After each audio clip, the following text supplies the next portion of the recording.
Shalom Bapak Ibu Saudara yang dikasihi Tuhan. Seri pengajaran hari ini berjudul Bebas dari Gangguan Perasaan.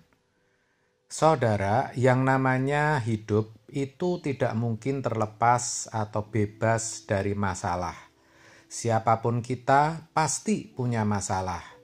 Dan kalau sedang ada masalah, biasanya perasaan atau hati itu bisa terganggu. Dari perasaan yang terganggu itu bisa timbul kebencian, kemarahan, dendam, kecemasan, kekhawatiran, ketakutan, atau rasa tidak nyaman lainnya. Kalau itu tidak segera diselesaikan, bisa menjadi penyakit di dalam jiwa kita. Betapa banyak kita jumpai orang yang hidupnya tidak bahagia karena dirinya dibelenggu oleh perasaan yang membuat ia merasa tidak nyaman. Banyak perasaan negatif yang membelenggu hidupnya. Itulah sebabnya penulis Amsal berkata, "Jagalah hatimu dengan segala kewaspadaan, karena dari situlah terpancar kehidupan." Amsal 4 ayat 23.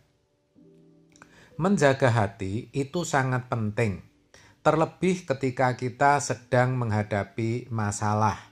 Sebab apa?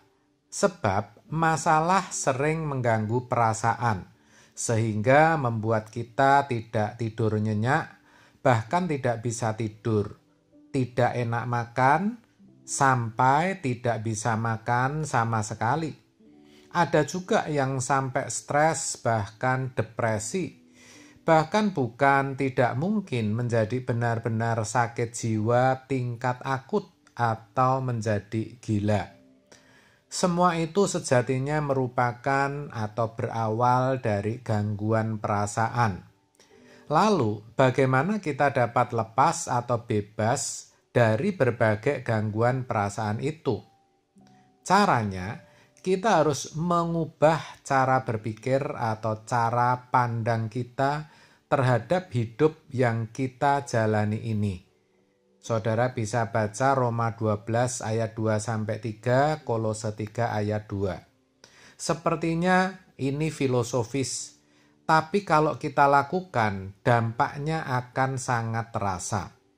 Maka mestinya sejak kecil anak-anak harus sudah diajarkan bagaimana memandang hidup dengan benar. Ini merupakan tugas orang tua, yaitu meletakkan landasan berpikir yang benar pada anak-anaknya, supaya ketika mereka menghadapi goncangan atau masalah di usia remaja atau pemuda, mereka memiliki ketahanan. Caranya dengan membangun landasan atau cara berpikir sejak dini, agar anak bisa memandang hidup dengan benar, sehingga mengerti betul bahwa hidup ini tidak bisa dipisahkan dari Tuhan. Tuhan harus menjadi segalanya di dalam hidup ini, dan ini harus dikenakan, diperagakan, dan diterjemahkan di dalam kehidupan nyata para orang tua. Orang tua harus menjadi teladan hidup bagi anak-anaknya dalam segala hal. Begitu, saudara. Saudara, makin hari dunia ini makin membuat jiwa kita merasa tidak bahagia. Banyak masalah, banyak tekanan. Maka ketika orang menjadikan Tuhan sebagai tujuan dan segalanya dalam hidupnya, ia akan kokoh dan kuat. Sekarang saya ajak saudara berkomitmen untuk kembali kepada pola hidup yang dimau Allah. Pola hidup itu adalah Tuhan. Tidak ada pola hidup yang lain. Toh, andai kata harta kita berlimpah, itu pun belum tentu membuat kita bahagia kok. Bahkan kenyataannya memang tidak. Namun, ini yang penting. Kalau kita menjadikan Tuhan sebagai tujuan hidup, maka siapapun dan bagaimanapun keadaan kita hari ini, kita akan menjadi orang yang kokoh dan kuat dalam menghadapi masalah-masalah hidup. Percayalah, kita akan bisa bebas dari gangguan-gangguan perasaan. Ingat, sebab sampai kapanpun dan dimanapun, kita pasti menghadapi masalah yang dapat mengganggu perasaan kita. Tapi, kalau bangunan berpikir kita sudah benar, kita tidak akan mudah terbelenggu oleh perasaan-perasaan negatif yang mengganggu itu. Apa benar bisa, Pak? Bisa, saudara. Sebab kalau Tuhan menjadi tujuan dan segalanya dalam hidup kita, kita tidak bisa berbuat dosa. Tidak hanya kuat dan kokoh, tapi di hadapan Tuhan kita semakin benar. Kalaupun kita dikatakan malang dalam tanda petik, maksud saya dalam pemandangan manusia, selalu menderita, tertindas, selalu jatuh, kita tidak anggap itu sebagai akhir segalanya.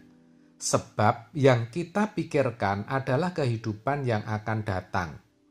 Memang tidak semua ya saudara, tetapi harus diakui orang yang patah hati dengan dunia lebih berpotensi untuk mencari Tuhan secara all out. Mereka lebih mudah mengarahkan hidupnya kepada kehidupan yang akan datang dan menjadikan Tuhan segalanya. Pemazmur dalam Mazmur 73 sudah membuktikan hal itu, saudara. Maka, kalau kita mau menjadi kokoh dan kuat, dalam arti ketika mengalami masalah, bisa terbebas dari gangguan perasaan yang membuat tidak nyaman, kita harus menjadikan Tuhan tujuan hidup satu-satunya dalam hidup kita. Percayalah bahwa Tuhan kita, Juru Selamat kita, Yesus Kristus, Raja kita, tidak pernah meninggalkan kita selama kita mau tetap setia dan sungguh-sungguh berjalan dengan Dia. Tentu dalam hal ini pun kita harus hidup di dalam kekudusan dan kesucian. Amin. Tuhan Yesus memberkati.